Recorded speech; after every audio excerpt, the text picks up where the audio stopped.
The waiter had just set down the crystal water glasses when my father said, "We're not funding this circus." His voice didn't rise.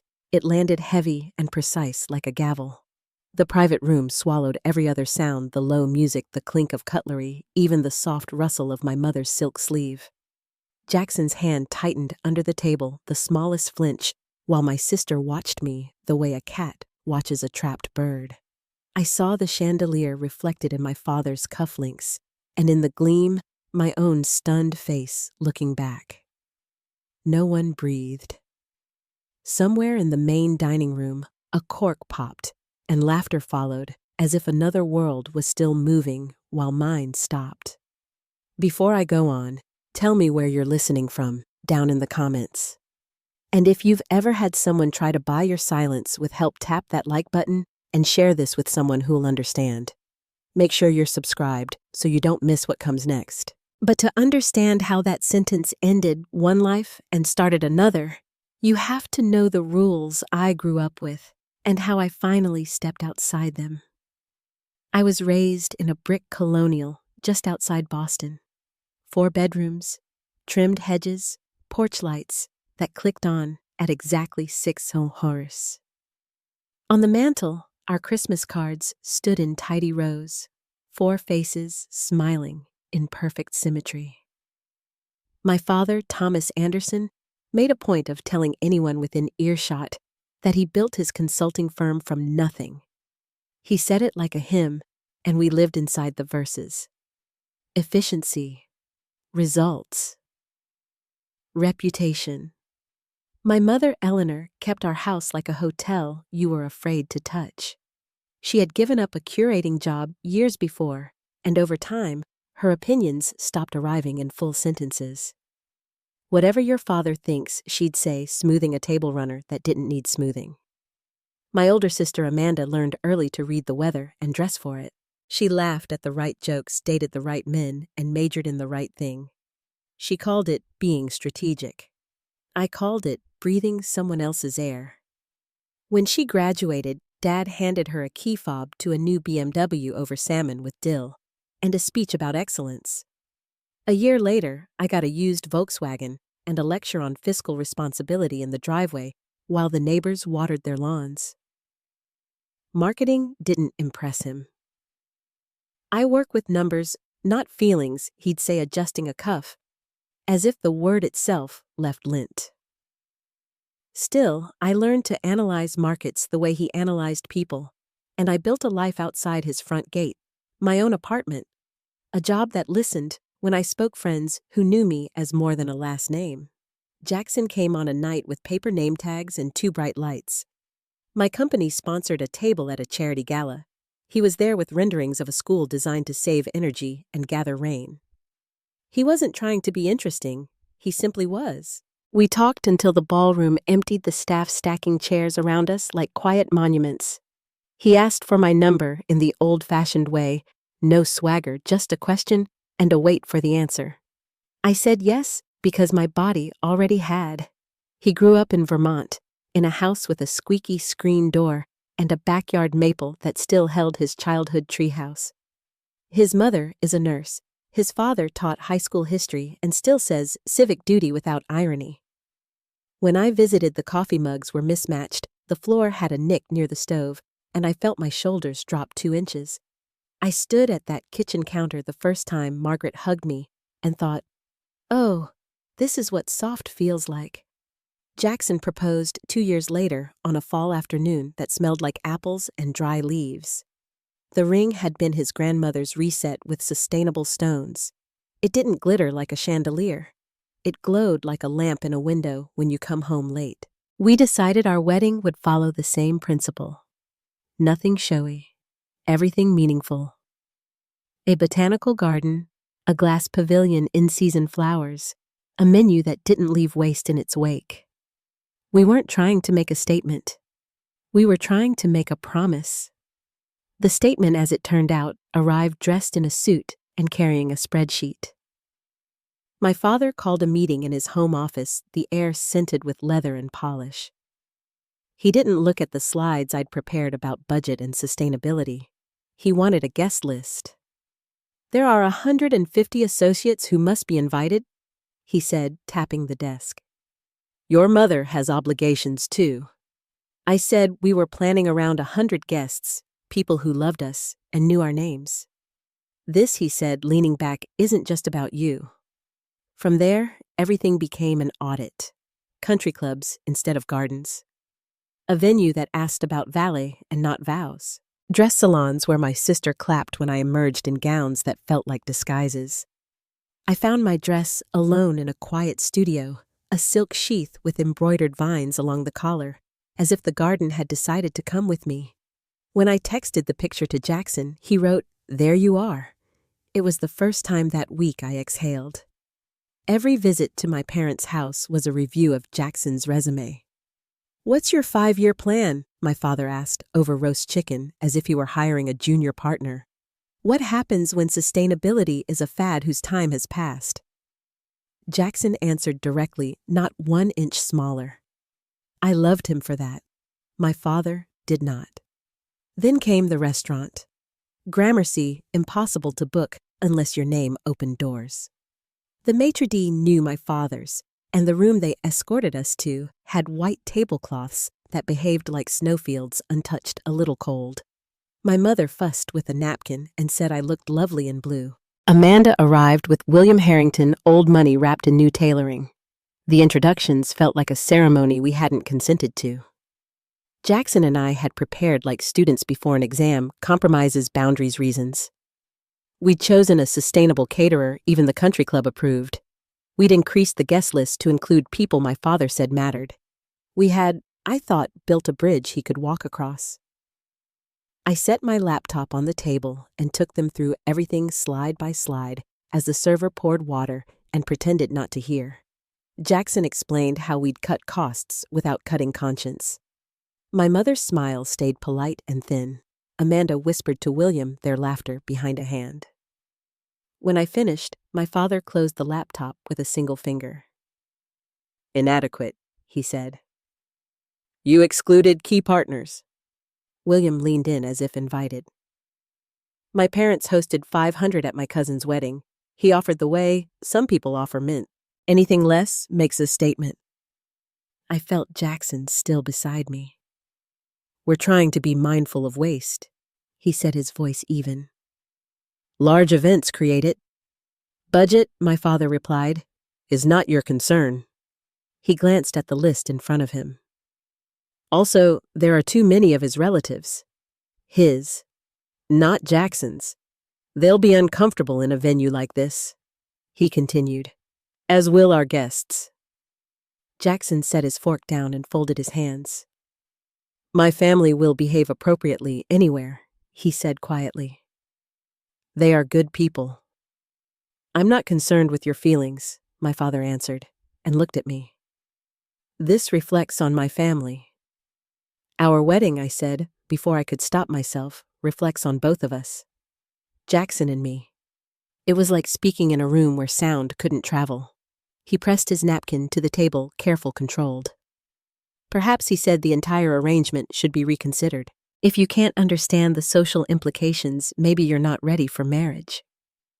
That's when the chandelier lights brightened in my eyes until the room fuzzed at the edges.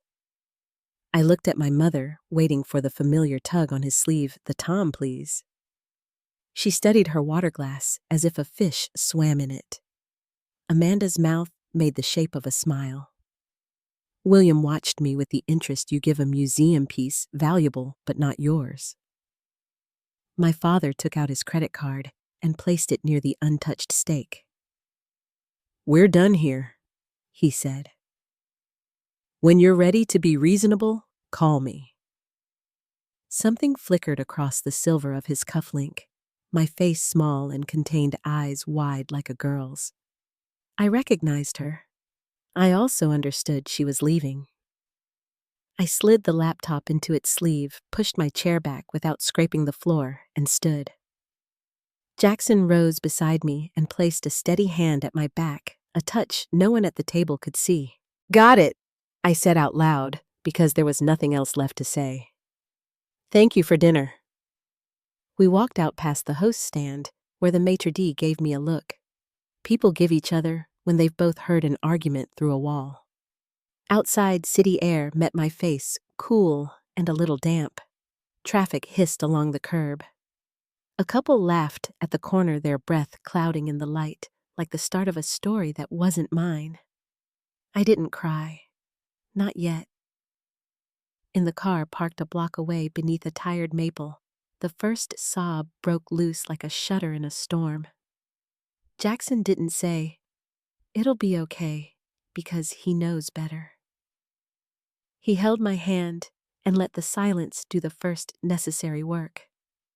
When I could speak, the words came raw. "They never saw me," I said, staring at the seam of light where the dashboard met the windshield. "Not once." He wiped mascara from under my eye with the edge of his thumb, gentle as a promise.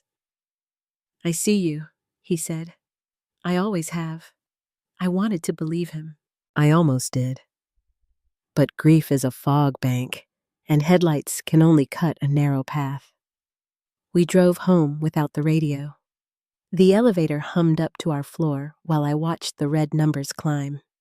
In the apartment, I hung my jacket on its hook and set my keys in the ceramic bowl by the door, listening to the small clink like a bell marking the hour. I stood in the living room, the light from the street pouring through the blinds in tidy ladder rungs on the floor. Somewhere downstairs, a dog barked twice and stopped. Jackson touched my shoulder and then went for a warm washcloth, the domestic mercy of it undoing me faster than any speech.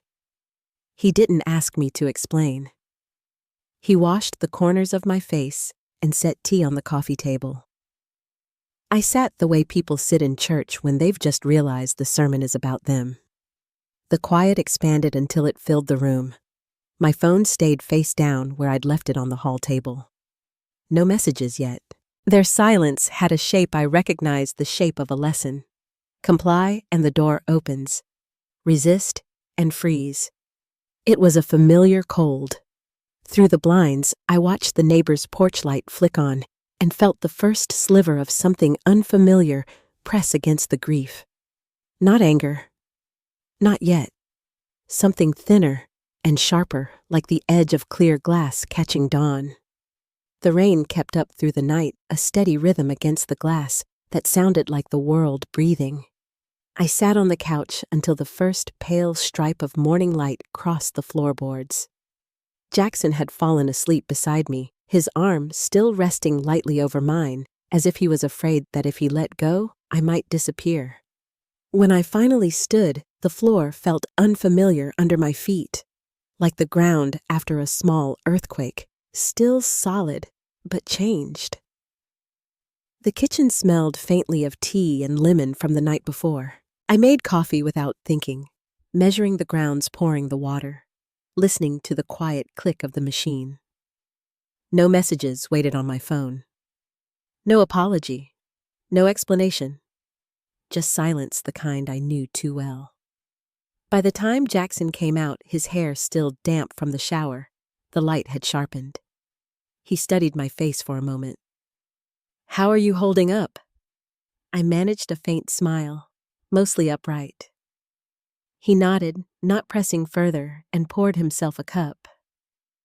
We sat at the small oak table by the window, the same one we'd found at a flea market the first year we lived together. The street outside gleamed with last night's rain, every puddle catching a piece of morning sky. That afternoon, I tried to work. My fingers hovered above the keyboard, but nothing I wrote made sense. Words blurred together the way thoughts do when they carry too much weight. Jackson checked on me around noon, then quietly made soup, setting the bowl beside me before returning to his desk. He didn't tell me to eat. He just waited until he heard the spoon touch the bowl. Later, I called my boss, said there'd been a family emergency. She told me to take whatever time I needed. When I hung up, I realized I didn't know how much time that was. The next evening, Jackson's parents called. I sat beside him on the couch, our hands linked, listening to his mother's voice through the speaker. She didn't ask questions, she simply said, That man doesn't deserve to call himself a father. David added, calm and steady. You two do what you need to do. If you want to get married here in our backyard, we'll help however we can. Don't let him steal your joy. Their kindness cracked something open in me. For a moment, I couldn't speak. These people had known me 2 years and already offered more comfort than those who'd known me all my life. 3 days passed with no word from my family. I drifted through them half asleep eating when Jackson placed food in front of me, sleeping in short, dreamless stretches. On the 4th day, my phone finally lit up. It was my mother. Her text was short. Your father is still upset. If you apologized, maybe we could move forward. I read it 3 times, waiting for any trace of love beneath the control. There was none. Only the same expectation I'd grown up with bend, and all will be forgiven. I put the phone down and stared at the ceiling until the shadows changed shape. Somewhere below, a car alarm went off and stopped. Jackson came home from a meeting and found me sitting in the same spot. He didn't ask what the message said. He didn't have to.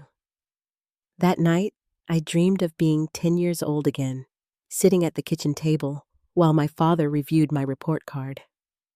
I'd gotten a B+ in math, and he'd sighed as though I'd broken something valuable.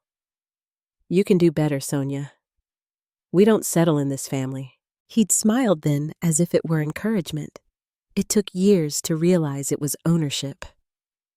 When I woke, my chest felt heavy, my breath shallow. Jackson was already up humming softly as he packed his work bag. The sound steadied me. Would you mind if I saw Dr. Levine alone this week? I asked. Of course not, he said. You should.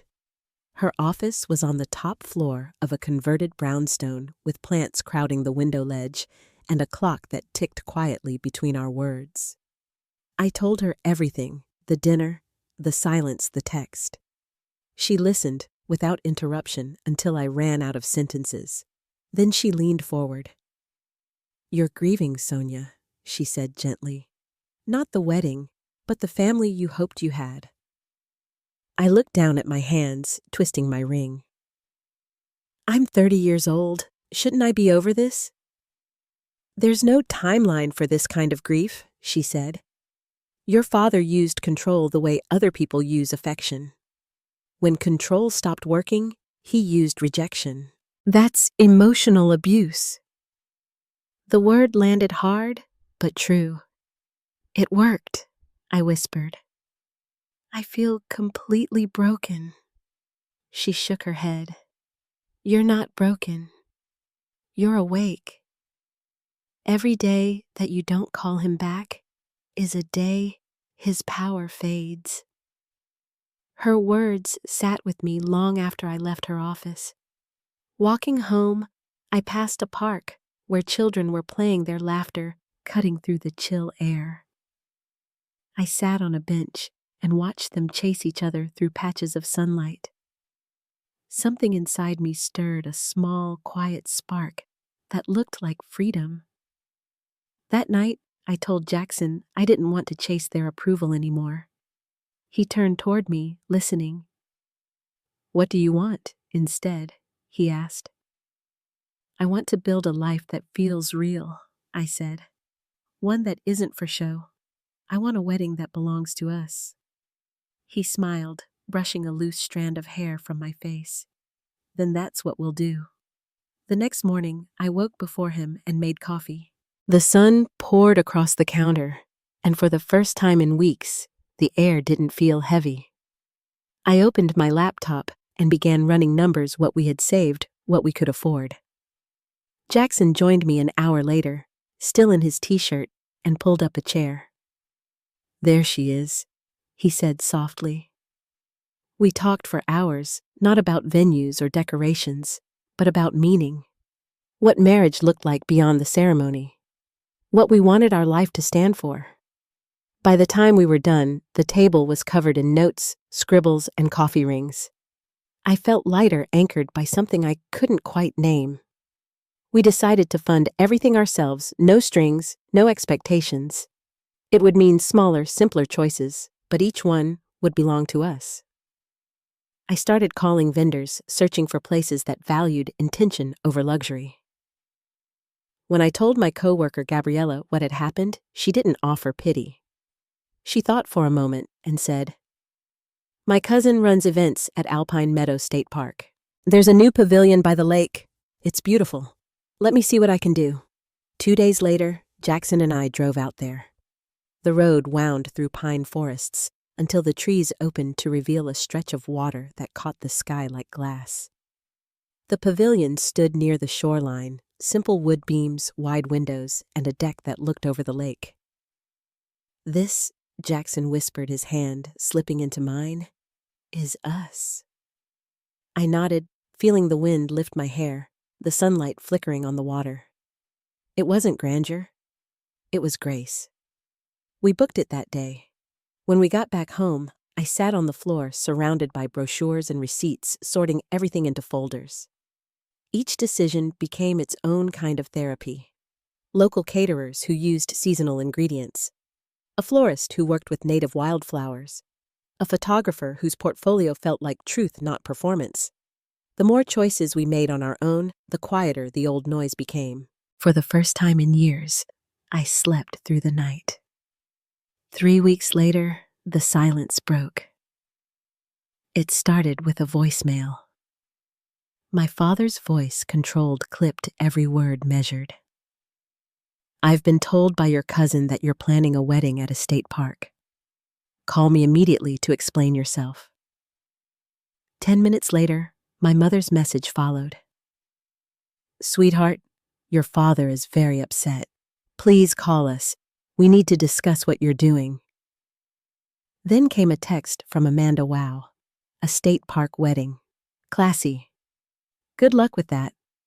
The messages kept coming, calls, emails, even notes from aunts I hadn't spoken to in years. I watched them pile up on my screen one after another, each demanding that I bend. I placed my phone face down on the coffee table. My heart was racing, but beneath the rush of panic was something steadier. When Jackson walked in from his office, I looked up at him. "They're trying again," I said quietly.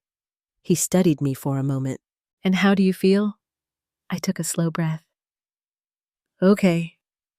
Actually, okay." He smiled, then that quiet, proud smile that always reached his eyes. "They don't have power anymore unless you hand it back." I realized he was right. The fear that once defined me had softened into something else: recognition. They were following the same pattern: push, guilt, withdraw. And for the first time, I didn't move to meet it. Over the next days, the messages turned from outrage to wounded confusion. "How could you do this to us?" my mother wrote. "We only want what's best for you." I read it once, then deleted it. Each small act of silence felt like reclaiming a piece of myself. That Friday evening, as the sun set over the city, I sat on the balcony with Jackson, 2 cups of tea cooling beside us. The sky turned the color of copper, and for a long time we didn't speak. When I finally did, my voice surprised me. It was calm, certain. "They'll come here eventually," I said. He nodded. "Then we'll be ready." A breeze stirred through the trees below, carrying the scent of rain. Somewhere in the distance, a train horn sounded long and low, like a reminder that movement was possible, that distance could be a kind of mercy. Inside, my phone buzzed again, but I didn't look. I had found something more important than approval. The night settled around us, soft and blue. For the first time in my life, silence didn't feel like punishment. It felt like peace before a choice. The next morning, the air outside carried that stillness right before spring gives way to summer soft light through the curtains, a hint of warmth rising from the street. Jackson had already left for a site visit, and the apartment was hushed, except for the low hum of the refrigerator. I stood by the window with my coffee and watched a pair of sparrows dart between the trees, quick flashes of movement that seemed to defy the weight I felt inside. The calm didn't last long. By late afternoon, I heard the doorbell, 3 sharp rings, impatient familiar. When I looked through the peephole, I saw them. My father in his tailored gray suit, my mother in pearls, my sister standing behind them with folded arms. They hadn't called first. They never did when they wanted control. I opened the door just enough to meet their eyes. My father's expression carried that same mix of authority and disbelief, as if showing up at my home automatically made me yield. "We need to talk," he said, already shifting his weight forward. I stepped into the doorway and didn't move. "No," I said quietly. For a moment, the words seemed to hang in the air, like a sound no one recognized. He blinked, confused, as though I'd spoken in another language. "Excuse me? No," I repeated. "You don't get to walk into my home and demand a conversation." My mother's hand fluttered toward her necklace. "Sonia, please." "Let's just go inside," and Jackson appeared behind me, calm but steady. His presence always carried a kind of quiet gravity, the kind that didn't need to be loud to be strong. "Is everything all right?" he asked. My father looked at him with thinly veiled irritation. "This is a family matter. Jackson is my family," I said. "The family I choose." Amanda gave a short, disbelieving laugh. "God, could you be any more dramatic? Just let us in so we can fix the mess you've made." I straightened my shoulders. "There's nothing to fix. We're getting married on August 12th at Alpine Meadow State Park. You're not invited." The silence that followed had a weight to it.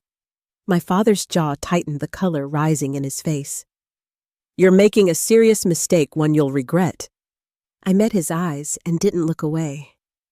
"The only mistake I made was spending 28 years trying to earn your approval." My mother's voice trembled. "We love you, Sonia. You're twisting everything. You love the version of me that doesn't make you uncomfortable," I said. "The one who follows your rules. That's not love. It's control." For a long moment, no one spoke. Then my father's tone shifted into something more calculated. "Fine. If you want your little rustic wedding, we'll pay for it. $10,000. No conditions." My laugh surprised even me. "There are always conditions." He hesitated, the faintest pause before the catch. "Just invite us. And 20 of our associates. That's all." "There it is," I said softly. "The strings."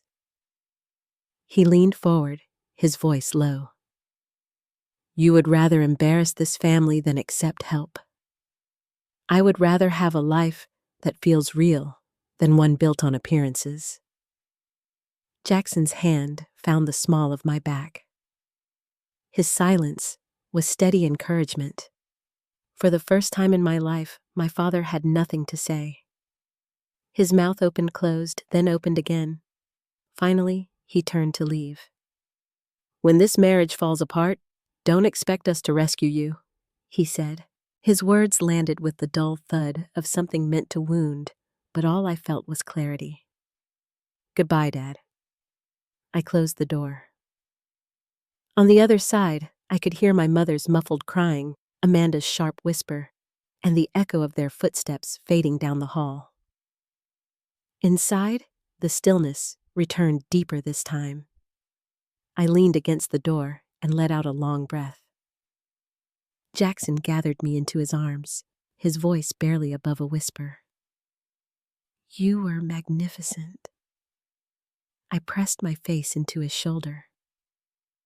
"It doesn't feel magnificent. It feels like losing what little family I had left." He held me tighter. "Maybe you're just making space for a better one." The days that followed carried an unfamiliar peace.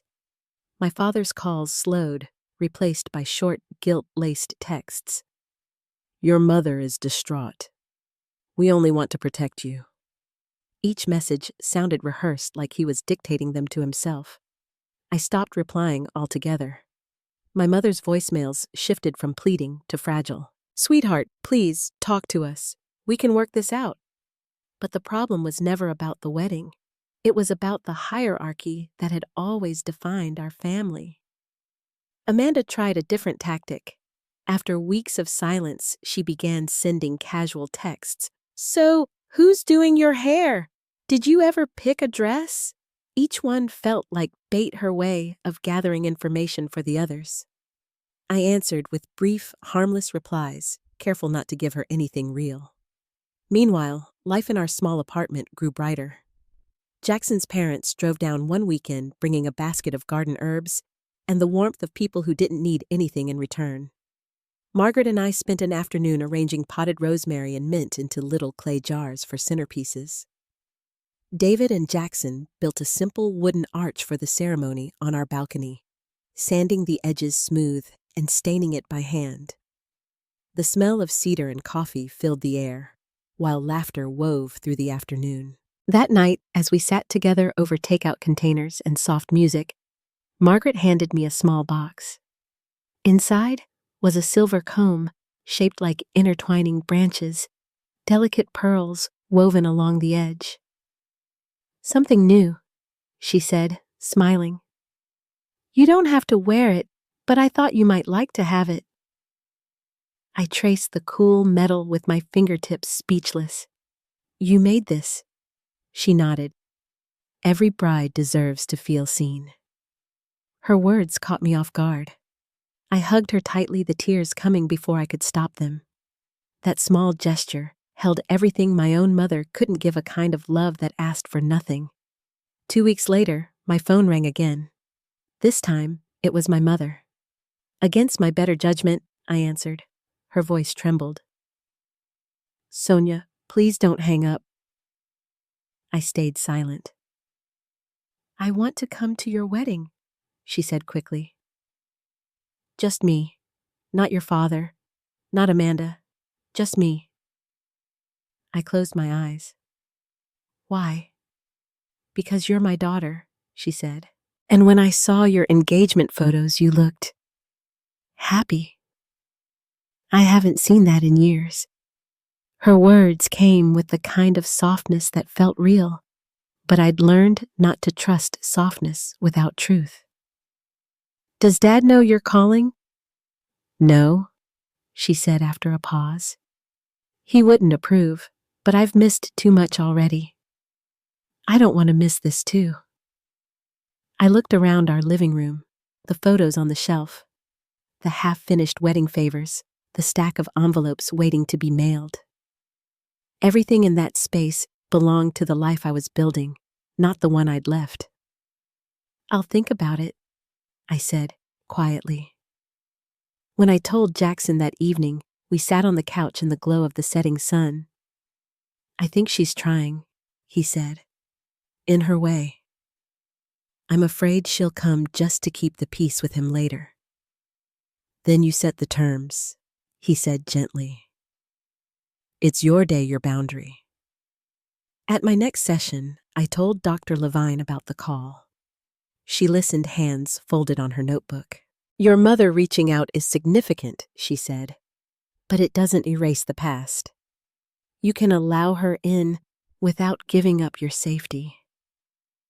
That night, after thinking it through, I sent my mother a message.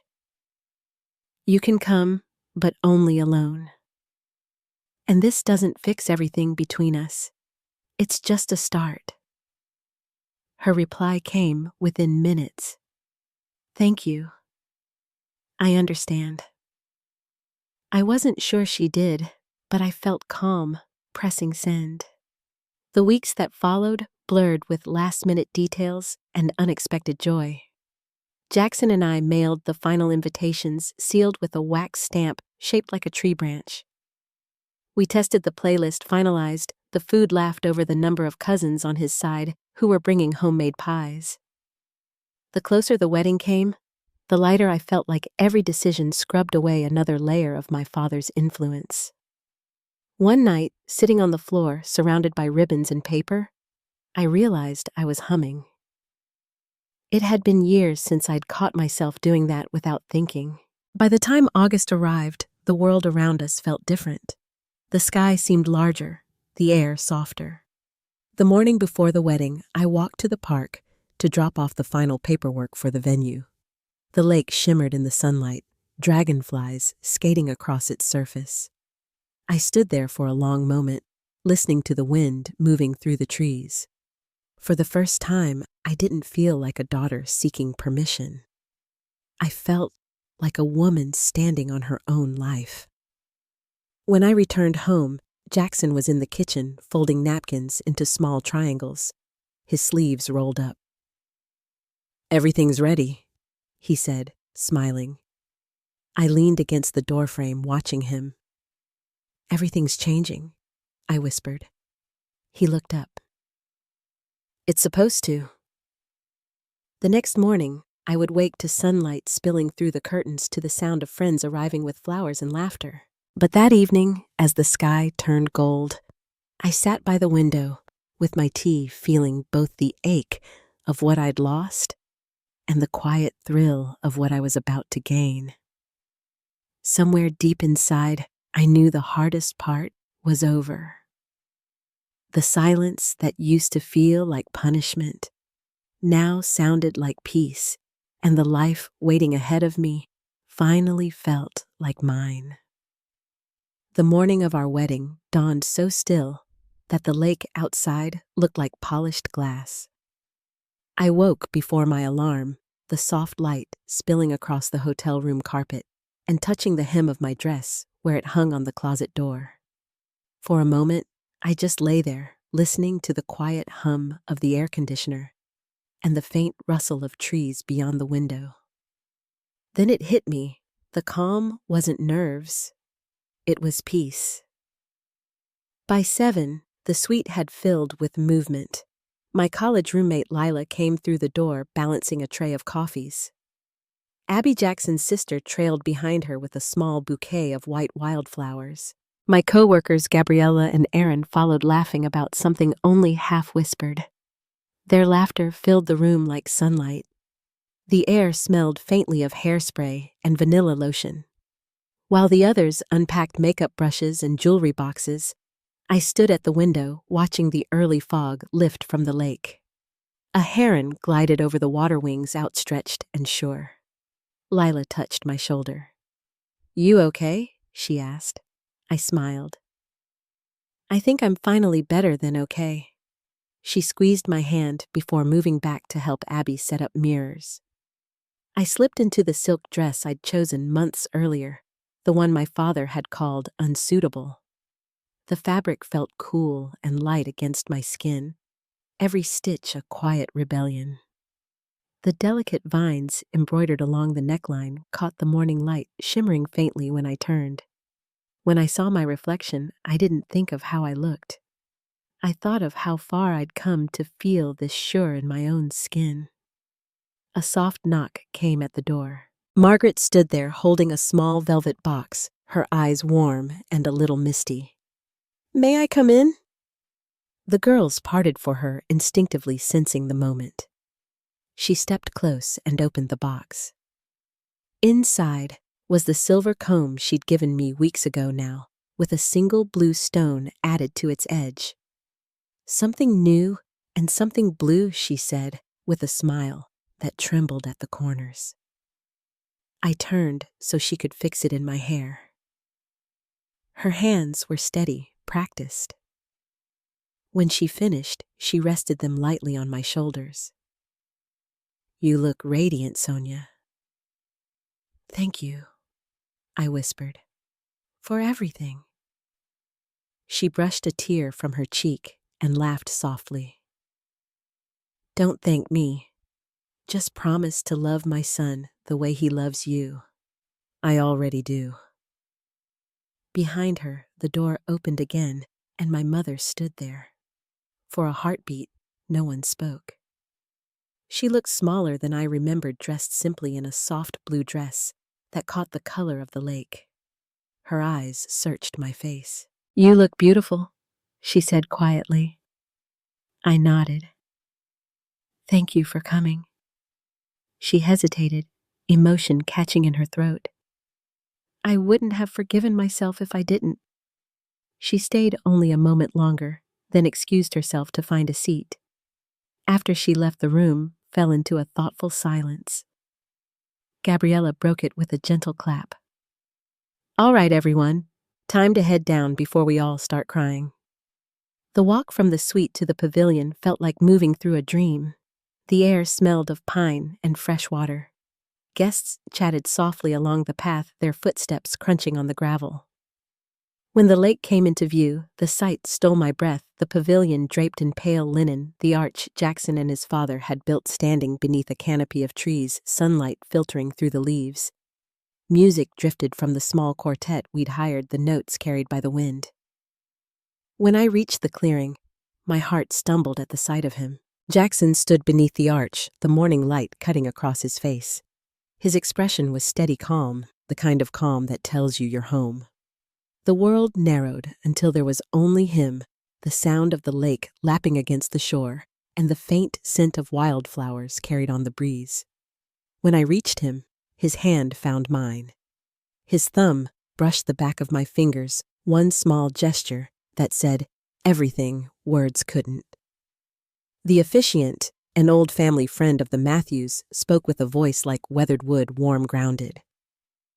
He began the ceremony, but I barely heard the words. All I felt was the pulse of Jackson's hand in mine, the steady rhythm that had anchored me through so much. When it was time for our vows, Jackson turned toward me, his voice even and sure. "You've shown me what strength looks like," he said. "When others tried to dim your light, you stood taller. I promise to stand beside you through everything, to build a home where you can always be yourself." I blinked back tears as I spoke my own. "You never asked me to change to be loved. You saw me fully and still said yes. I promise to choose you every day, to build a life where honesty and kindness come first." When he slipped the ring onto my finger, the breeze lifted the edge of my veil. I felt the world expand around us, the sound of the lake, the murmur of our guests, the quiet awe of knowing I was no longer waiting for permission to be happy. Afterward, during the golden hour, when the sun dipped low and turned the lake to copper, our photographer captured the kind of moments that can't be staged. Jackson spinning me under the strings of light. Our friends laughing as children chased each other across the grass, Margaret hugging me while wiping her eyes. At one point, I stepped away to catch my breath. My mother stood at the edge of the pavilion watching Jackson speak with his parents. I joined her, the hem of my dress, brushing the wooden floor. "He makes you happy," she said softly, not a question, but a quiet acknowledgement. "Yes," I answered. Not because everything is perfect, but because we're honest. He gives me space to be who I am. She was silent for a long time, eyes following the reflection of the lights on the water. "I don't know how to love like that," she said finally. "I never learned." Her honesty broke something open between us, a space where truth could finally breathe. I touched her hand. "It's never too late to learn, Mom." She nodded, a small motion, but it felt like the beginning of something real. The night deepened around us, filled with music and laughter. Jackson and I danced until the candles burned low. When it was time to leave, our guests formed a path with sparklers, their light flickering against the dark. Jackson squeezed my hand, as we walked through the shimmer. The lake shimmered behind us, the air carrying the sound of soft applause. In the car, we both sat in silence for a moment. Then Jackson turned to me, his eyes reflecting the faint glow of the dashboard lights. "You did it," he said quietly. "No," I whispered. "We did it." He smiled, leaning forward to kiss my forehead. Outside, the road curved away from the lake, and the world ahead opened like a promise. The next morning, the first thing I did was post a single photo on social media, just one. It was of us by the lake laughing mid-dance, the wind catching my hair. The caption read, "Best day of my life so far." I knew my father and Amanda would see it. I knew the picture would travel through our family circles, stirring the gossip my father once lived for. But for the first time, their reaction didn't matter. I wasn't trying to prove anything. I was simply showing the truth that love without conditions was possible, and that peace didn't need an audience. In the weeks that followed, our home filled with small reminders of that day, photos along the hallway, the silver comb resting on my vanity, a sprig of dried lavender pressed between the pages of our vows. Sometimes, when the afternoon light hit the picture frames just right, the reflection caught our faces and the lake behind us. It looked like forever captured mid-laughter. My father never called. Amanda posted her own engagement announcement 2 months later, an elaborate event at an estate lined with marble floors and chandeliers. My mother told me later she'd attended alone, her voice careful, uncertain. "It wasn't the same," she said quietly. "It felt cold." I listened, understanding without saying it. Some people would never trade control for warmth, no matter the cost. One evening, I came home from work and found Jackson on the couch, surrounded by open boxes. He'd finally brought home the photos from our photographer. We sat together, sorting them into piles, ones for family, ones for friends, and a few we'd keep just for ourselves. When I reached the last picture, I paused. It was of the lake after sunset, empty now, the pavilion lights glowing faintly through the dark. "That's my favorite," Jackson said. Why, I asked. "Because everyone's gone, and it's still beautiful." I smiled, tracing the edge of the print. "It reminds me of peace." He nodded. "Exactly." Outside, the streetlights flickered on one by one. Somewhere in the distance, a train passed, its low whistle fading into the night. I leaned against him, the rhythm of his breathing steady and sure. For the first time in my life, I didn't feel like I was waiting for the next storm. I felt settled, rooted in a quiet happiness that asked for nothing and promised everything. And though part of me wondered what the future might bring, another part already knew whatever came next. I'd built the strength to face it on my own terms. The first morning after our honeymoon, the apartment was filled with that soft kind of quiet only early light can bring. The city outside was just waking up, the distant hum of traffic, the faint bark of a dog several blocks away. I stood barefoot in the kitchen, pouring coffee, the window open to the cool September air. It smelled faintly of rain and fresh soil from the community garden below. Jackson came up behind me, resting his chin lightly on my shoulder. "It's good to be home," he murmured. "It is," I said, and I meant it. The trip had been beautiful, but there was something grounding about returning to our own space.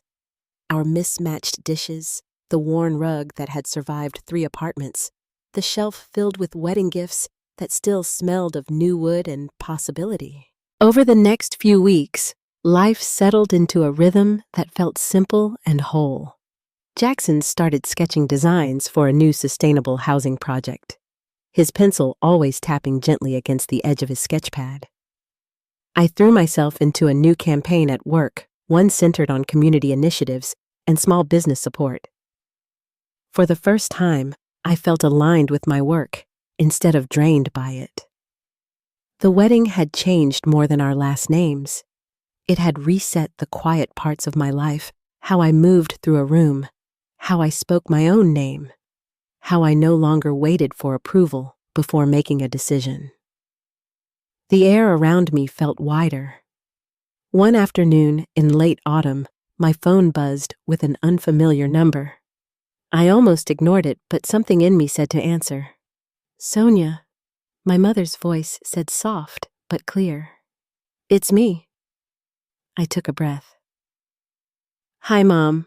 I'm in the city for a few days," she said. "Would you like to have lunch?"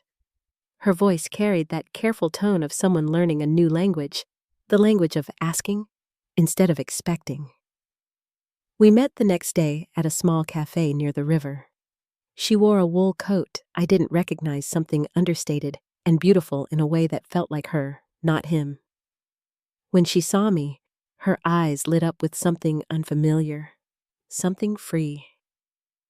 "You look happy," she said. "I am," I replied. Over soup and tea, she told me about her book club, her new friends, the art exhibit she had helped organize at a local museum. My father hadn't attended. He said he was too busy. She said it without bitterness, just fact. When she finally mentioned him, her tone was different, measured, realistic. "Your father had a heart scare a few months ago," she said. "Nothing life-threatening, but it's changed him a little. He's quieter now, less sure of things." I stirred my tea. "I'm glad he's all right." She nodded. "He asked about you." There was no expectation behind the words, no request that I reach out, just a statement. It felt like progress. Later, when we parted, she hugged me longer than she used to. It wasn't an apology. It was an acknowledgement. A few weeks passed before I heard from him directly. A short message. "Your mother says you've been promoted. Congratulations. That's good work." I read it twice, the simplicity of it catching me off guard. No criticism, no control. Just words that landed without cutting. I replied with a simple, "Thank you." It was enough. The small exchanges continued, spaced by weeks or months, surface level but peaceful.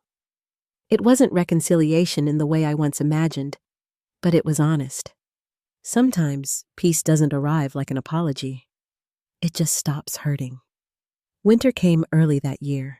Snow fell outside our apartment, muffling the noise of the world. Jackson built a small fire in the hearth, and the two of us spent evenings reading the quiet between us, easy and warm. We didn't talk much about the past anymore. It had stopped feeling like something that needed explaining. In February, we launched a small nonprofit together, an idea born from those long talks with Dr. Levine. We called it the Groundwork Project. Its purpose was simple, helping young adults navigate family estrangement control and emotional manipulation. The kind of space we both wished we'd had. At the first meeting, we sat in a community center classroom with flickering lights and folding chairs. 10 people showed up, each with a story that echoed pieces of my own, different details, same ache. When it was my turn to speak, I didn't tell them how to forgive or how to forget. I told them how silence had once felt like punishment, and how it became peace when I stopped waiting for it to be broken. Afterward, a woman named Grace came up to me. She couldn't have been more than 25. I thought I was the only one, she said, her hands trembling as she held her paper cup of coffee. I smiled.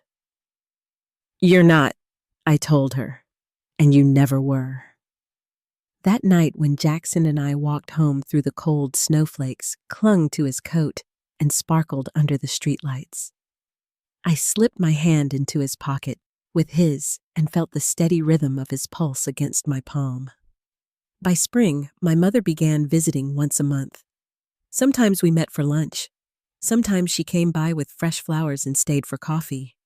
We didn't talk about the past directly, but the air between us no longer felt like thin ice.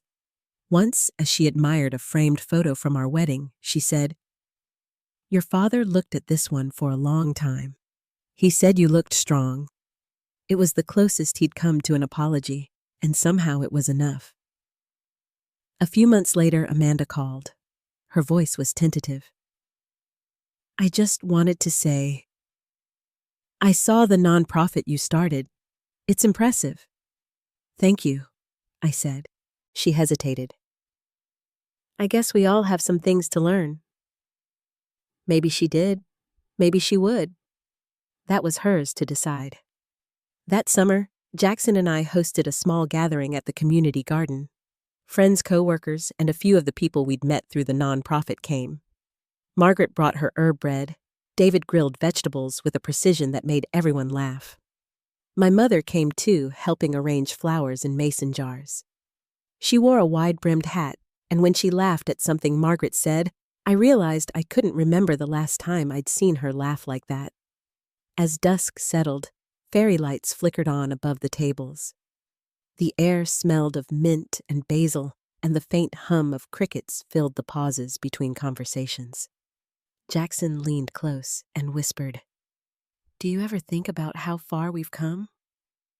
All the time, I said. He smiled. It's a good kind of distance. Later, as people began to leave, I stayed behind for a moment, walking the path between rows of tomato plants and lavender. The last bit of sunlight lingered at the edge of the horizon, gold fading into deep blue. My mother waved from the gate before she left her silhouette framed by the soft glow of the streetlight.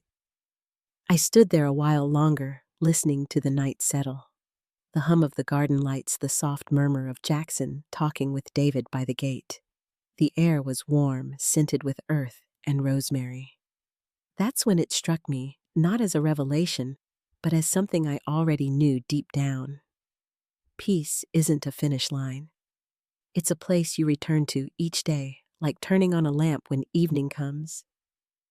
Life kept moving forward quietly, beautifully. My father and I would never be close, but we'd found a space between us where neither of us needed to win. My mother continued to grow into herself, and I kept choosing joy one decision at a time. Sometimes, when the apartment is still and the last light of day spills across the floor, I look at the photo from our wedding, the one of Jackson and me laughing by the lake. The image always reminds me how far love can stretch when it's real. Not loud, not perfect, just steady. Some wounds don't fade because we forgive. They fade because we finally let go. And sometimes letting go is what makes room for everything we were meant to hold. If this story found you at the right moment, tell me where you're listening from down in the comments. And if you've ever had to find peace on your own terms, I'd love to know what helped you. Don't forget to like, share, and subscribe for more stories about quiet strength and second chances. Thank you for listening, and remember the family you choose is just as sacred as the one you're born into.